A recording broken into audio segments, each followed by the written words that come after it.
Back in our seats. Looks to be so. Fantastic. So I hope you enjoyed the first half. What we're going to do is we're going to move straight into Q&A really, because it's the best way to kind of find exactly what you want to learn a little bit more about, rather than us just pressing and probing with questions in different directions. There it is on.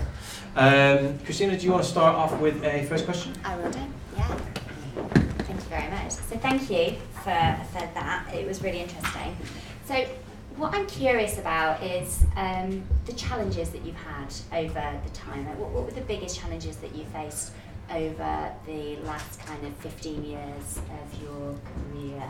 Big question, I know, but are there any key points that have been big learnings for you? I think that one of the biggest challenges for us was moving from the corporate world into running a conscious business. Because once you start making decisions, not based on money, but based on much more kind of soul level, I suppose, you're bringing in different kind of like strands of your karma, if you like.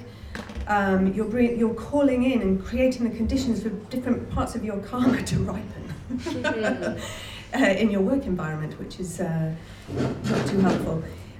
But challenging. However, what that does is then with that comes real responsibility, that you really have to make sure that the decisions that you're making, therefore, are in alignment with what you feel you're here to do. So if you really feel called, like we really felt called to nature, I think living in the desert for 9 years really made us realise that, wow, we're from a country where we have seasons and they're really important to us, and that, you know, that resonates in our body. And so therefore, if we're not in that environment where you think, oh, if you've got beautiful sunshine every day, it's actually quite difficult. It actually makes you quite depressed after a while. Because it's just constant. There's none of that fluctuation, and so time is a different. Anyway, and so making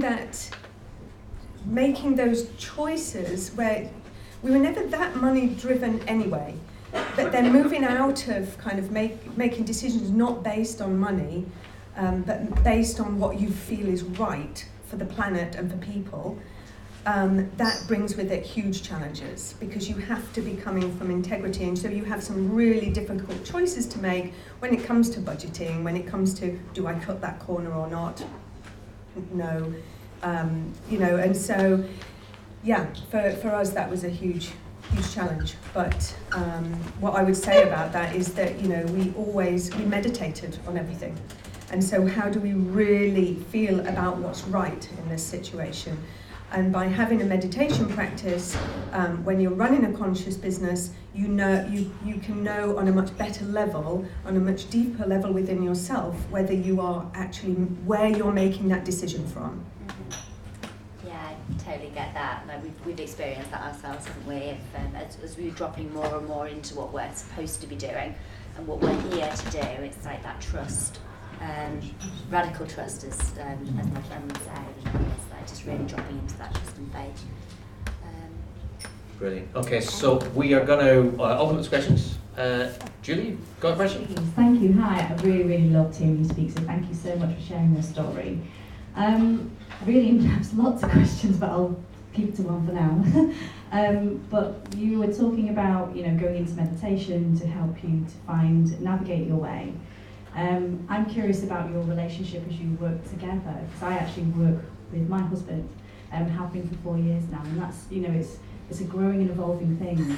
And you know, having that scenario where, you know, you both do that and you both go and meditate, and, you know, is there ever conflict in that space, and, you know, how do you negotiate that? Or have you just always been in the same way that you were both sort of called to come back to the UK? Have you just always found that amazing synchronicity? That's a very good question. I mean, if we go back to when we lived in Dubai, we consciously made a decision not to work together for a long time, because we were in the process of nearly killing each other for quite a number of years. Alcohol does that. Yeah. I mean, there were definitely points when we lived in Dubai where I questioned whether I had a drink problem. I never think I ever got to that point, but I looked around and was like, at what point does too many beers or too many whiskies every evening constitute a drink problem? And I looked around and I saw people in much worse states than me. However, for me, I knew that it was basically suppressing a lot of stuff. The fact that I wasn't happy, I was working in an environment lots of people didn't like, and so I was using that as a crutch. So that in itself presents relationship problems, particularly when you both go out and get completely bladdered and all of the things you've not dealt with all come out and you have those arguments. So we kind of made a conscious decision not to work together for a while, but there was definitely a point where our relationship shifted and we're like, I think we can sit opposite each other now all day and work together. But as the spiritual aspect of the work unfolded, we've always, we've known each other since we were kids. We used to go out clubbing together when we were kids. We went to the same school, so we kind of were coming from a similar space, and I think that stood us in good stead over the years because we've got the same interests, and even when things have not been so good between us in our relationship, we always managed to find a place to reconnect and to regroup and rebuild from. And the more that we've kind of done the events within the last 6 or 7 years, particularly Plant Consciousness, and as anyone who's ever been to the event will know, we always say that event was never ours, it never came from us, we were just the organisers, but all of the inspiration always came from the plants. We'd spent all winter meditating, doing plant journeys, working with our essences, going for nature walks, and so we just would sit and wait, and nature doesn't talk to us in the same way that humans do, and sometimes we'd really have to sit and wait and we get impatient, but through the process of doing that we learned to trust. And we decided at some point to say either we're doing this or we're not doing this. There isn't a sort of middle bit where we'll take it and leave it. It's not a weekend thing. Everything that we learn in our Buddhist practice, our spiritual practice, we use every moment of every day. And so we were like, okay, we have to bring all of this into our business. And so there was always a kind of a fine tuning process with the work and with each other. And we've kind of learned to recognise what Emma's gifts, what she's good at, what I'm good at. And thankfully, we kind of mirror each other in that we've got different skill sets. Also, I'd just like to add that when you're working together as a partnership, it's really important that you both have the same vision, because if you don't, then what the result of what you're creating is there's distortion in it. So unless you sit down and you meditate together, we do little visioning sessions where we'll take some hawthorn or we'll take some dandelion essence or something and we'll light a candle and we'll sit and meditate for 15 minutes and we'll compare notes.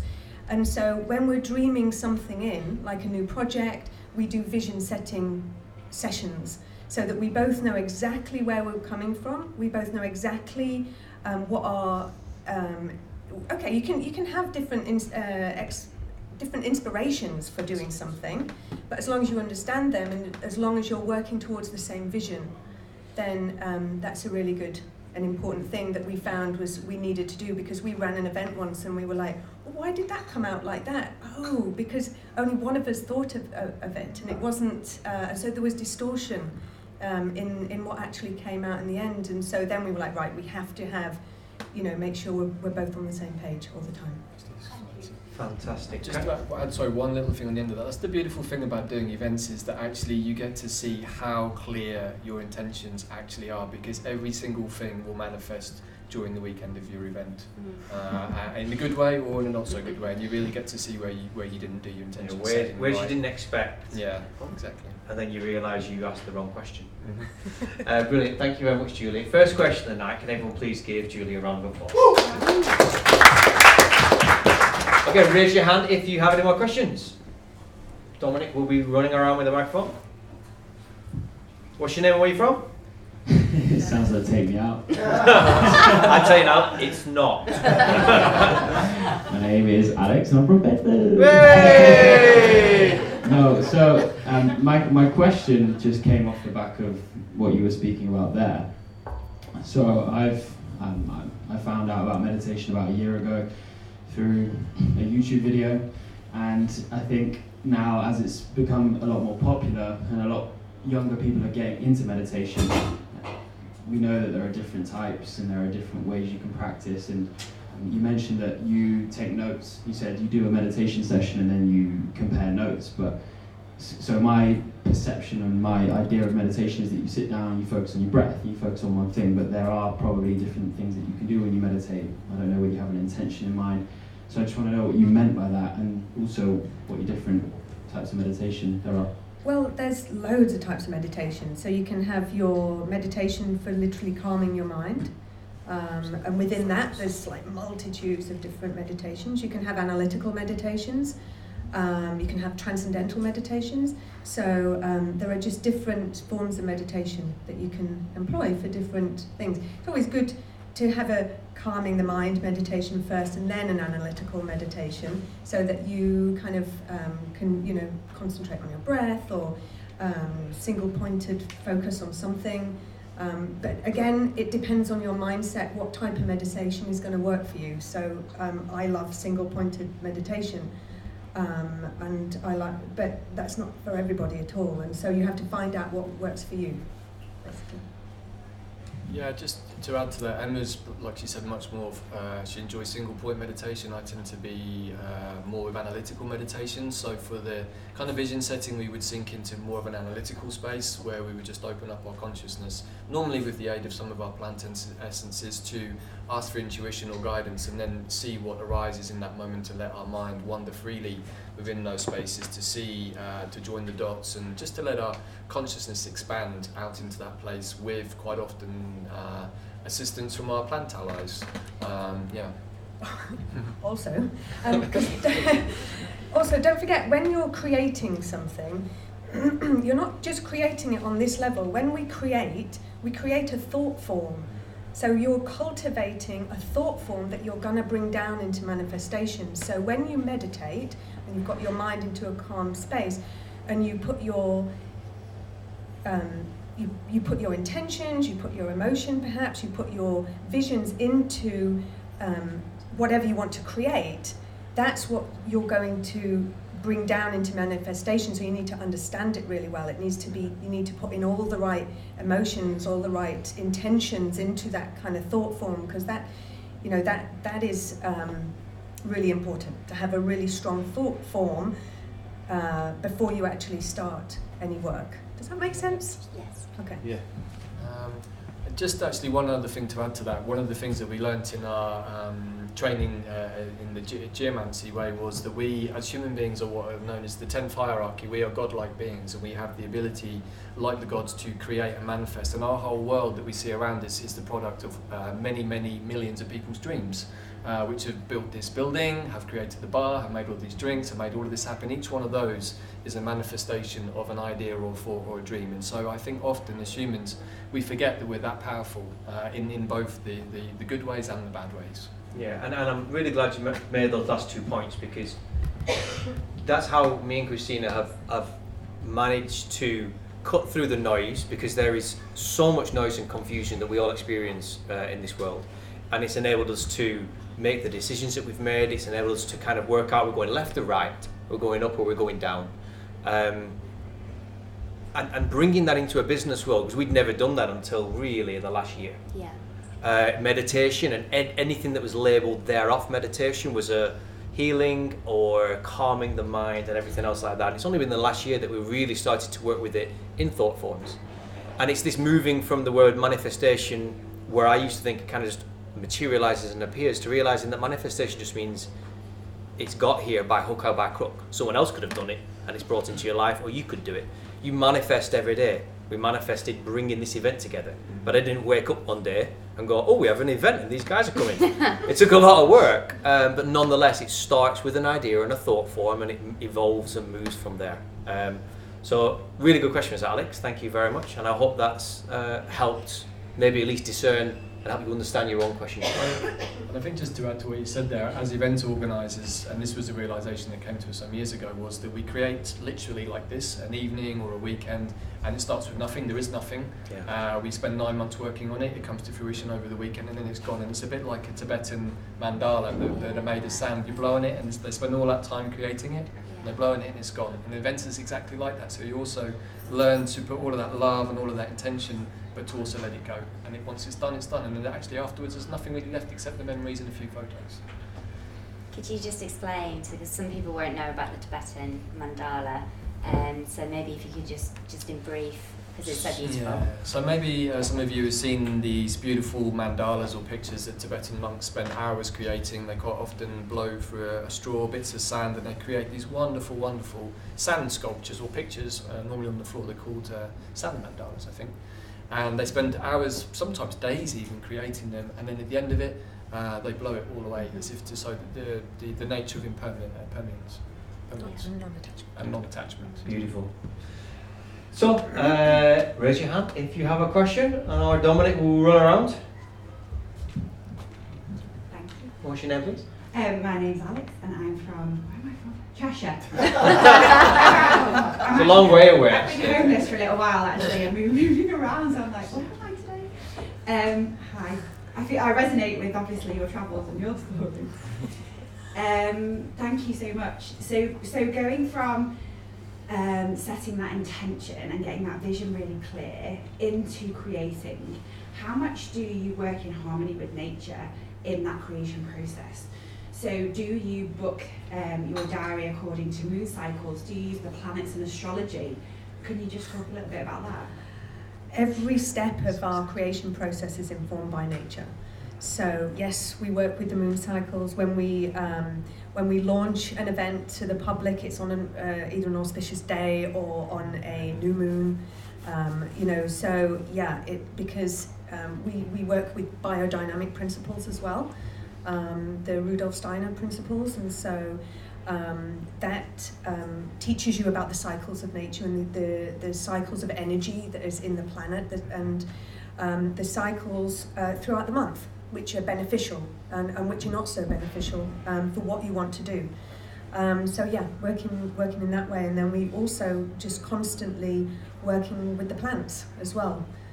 So there are really plants. If you whatever you can think of, there's a plant for it.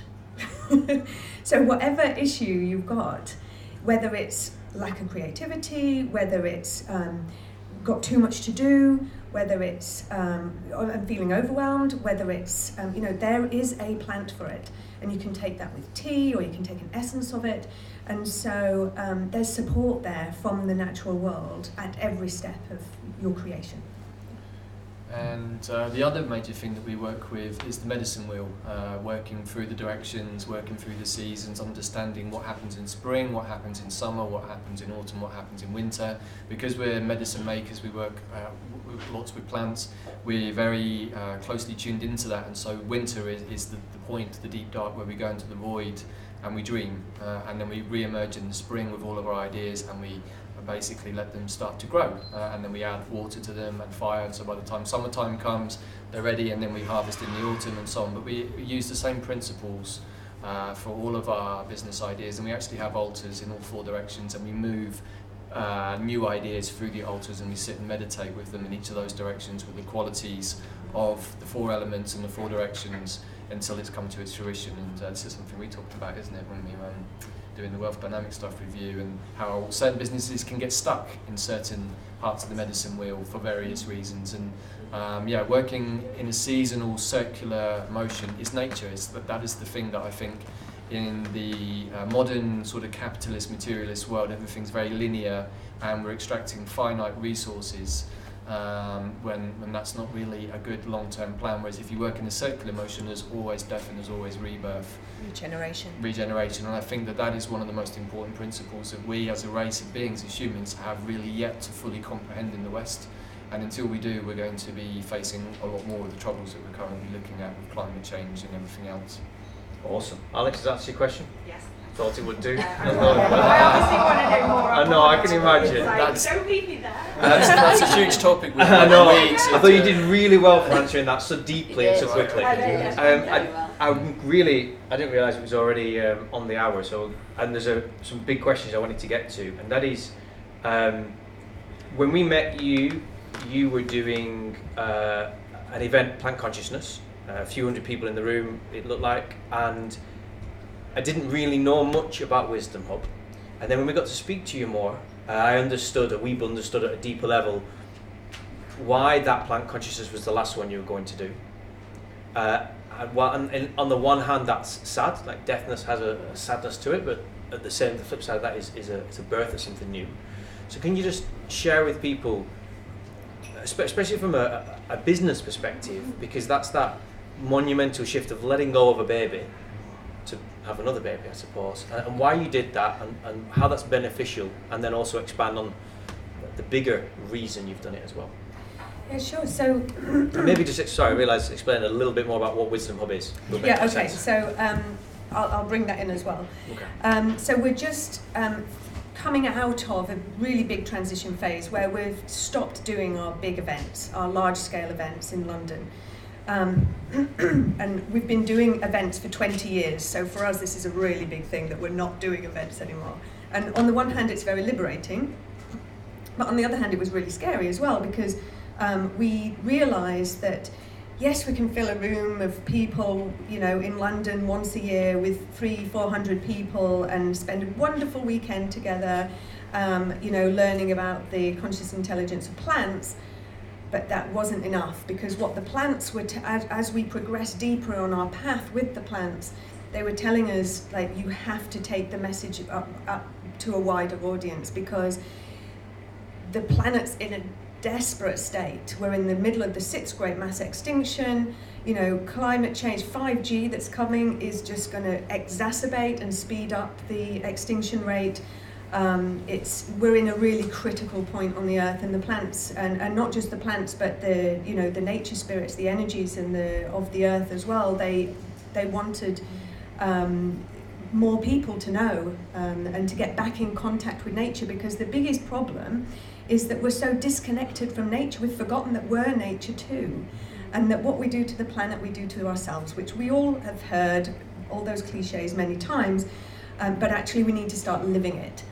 And so we were like, right, how can we move from these big events to a wider audience? Well, video is how everybody is communicating nowadays. And even though there's a paradox in there that we're going to be taking our events online when we're actually trying to get people offline, you know, that's just the way that we had to communicate with people to get messages out to a wider audience. So we've been filming all of the talks at our events, and the quality of the speakers we got to our events were really, really top, really great quality speakers. And so we put them all online, and then somebody approached us, a streaming company actually, and she'd been to our events, and said, why don't we, it was her idea, she said, why don't we make this into a platform that people, you know, a resource for people to come and learn all of this wisdom about the earth, how they can heal themselves, how they can heal the planet.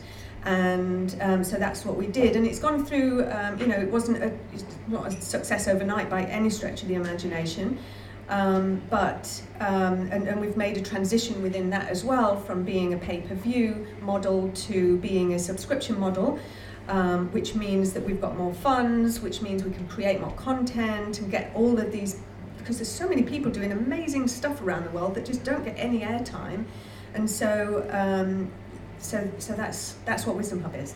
And so we've during our whole kind of 7 years, during our events, we were also training to be healers as well. So so yeah, learning on a micro level, we whenever we work, we try to mirror the macro and the micro, so that whatever we're doing for ourselves, we're doing for the planet as well, so that there's always that reciprocity. Yeah, and I think just to add to that, from a business point of view and from a personal point of view, you know, we'd run 15 major events in 6 years in 3 countries, just 2 of us. Each event somewhere between 150 and 400 people, and the truth is, a lot of people over the years have said, oh, we'd love to do what, you know, you're doing with your events, how do you do it, what should I do? And our honest answer has been don't do events. A, because they take a lot of energy, B, they keep you poor, despite what people might think. When you really put them in the time and the effort, and you're paying for people's flights and hotels and venues, particularly in London, there's a heck of a lot of cost in there. And we kind of came to the conclusion that actually all of the events we did were great, everybody loved them, but we were only reaching a fairly small number of people. And as the years of plant consciousness went on, we realised actually very sort of quickly that we're in an awful lot of trouble here on this planet, and that human-nature relations are actually going to be fundamental to the survival of humans on this planet. And so it became more imperative to us as a sort of a life mission to share this information. And because we've been running these events for so long, because we've done such a professional job, we had such a great contact book, and everybody we'd worked with had enjoyed working with us, and so we just transitioned out of an event space into the online film space. And we kind of have already set up, so even though running the events have been hard work, they kind of set us up now to be able to be in a position where we've got all of these resources and contacts, and we can actually take this out to people anywhere in the world. And as Emma said, we've shifted the business model from being a pay-per-view and free view, which we did for a couple of years, and the event that kind of ticked over, but basically everybody loved the free stuff and nobody was paying for the paid stuff. So as a business model, it wasn't really working. So we had an epiphany sometime at the beginning of last year that maybe if we run the same principle as our events, where everybody contributes a small amount, £5 each month, that gives us the capital to go out and pay the teachers properly for their time, so that all of the people who do the teaching workshops on Wisdom Hub, they get paid the equivalent of what they would get paid for running a full weekend workshop with 30 people. We feel that that has to be honoured, because those people have all put in 20, 30 years of their life, money out of their own pocket into their own training, so why should they necessarily give that away for free? We all need to support ourselves. If we're constantly chasing small amounts of money to pay the gas bill or the electricity bill, then we're not really being in the best position to be the best humans that we can be. And I think sometimes there is a bit of a tendency in the spiritual space to see business or money as the evil that we're fighting, and I don't actually agree with that. I think It's the solution. It's the solution, and it's about bringing conscious awareness into how we run our businesses, how we use the money that we make. And we love Rudolf Steiner's principles of people, planet, profit, in that order, sustainable businesses. And so we want to show with Wisdom Hub that everybody can contribute a small amount, but everybody benefits from the fact that we get all these great teachers, we have a professional cameraman, everything looks really professional, the teachers all get respected, and so it's a win-win-win situation, and that's what we're looking to do as business people moving forwards, and seeing what the world needs right now and how to share information, but also do it in an ethical, authentic, conscious way. Powerful. Love that. Go on, Emma. I'd just like to add as well that we've done all this for nothing. We've never had any funding, outside funding. We've never had any investors or anything like that. We've done everything from nothing. So just to say that it can be done. If you have the wherewithal, if you have the determination, and if it's something that you're passionate about, then you can do it. It can be done, basically. From nothing. No more questions. Ladies and gentlemen, please give Emma and David a massive round of applause. Thank you so much for having us. It was really good fun, and really nice to meet some of you as well this evening. I'd like to ask, because I forgot last month, well actually last month you were all so busy chatting to each other that I don't think you really cared, but we did, although much as we loved you all talking. I would love you please to take 1 minute. There's one of these forms on your table. It's a feedback form. Like anything in life, all feedback is not only good, but all feedback is needed in order to improve. So we would love your comments, your suggestions, anything you can muster out of your minds. If you just don't mind taking 1 minute to fill those in, and Dominic and Aaron will go and collect them. Thanks, guys. And guys, if you want to come and chat to us, we are around. I'm probably going to have a beer now. Oh yeah, there's some food coming down, and we'll be here for another hour. I've got some more stuff after this anyway. Just 1 minute, and then I'll be speaking to you again. Yeah, it's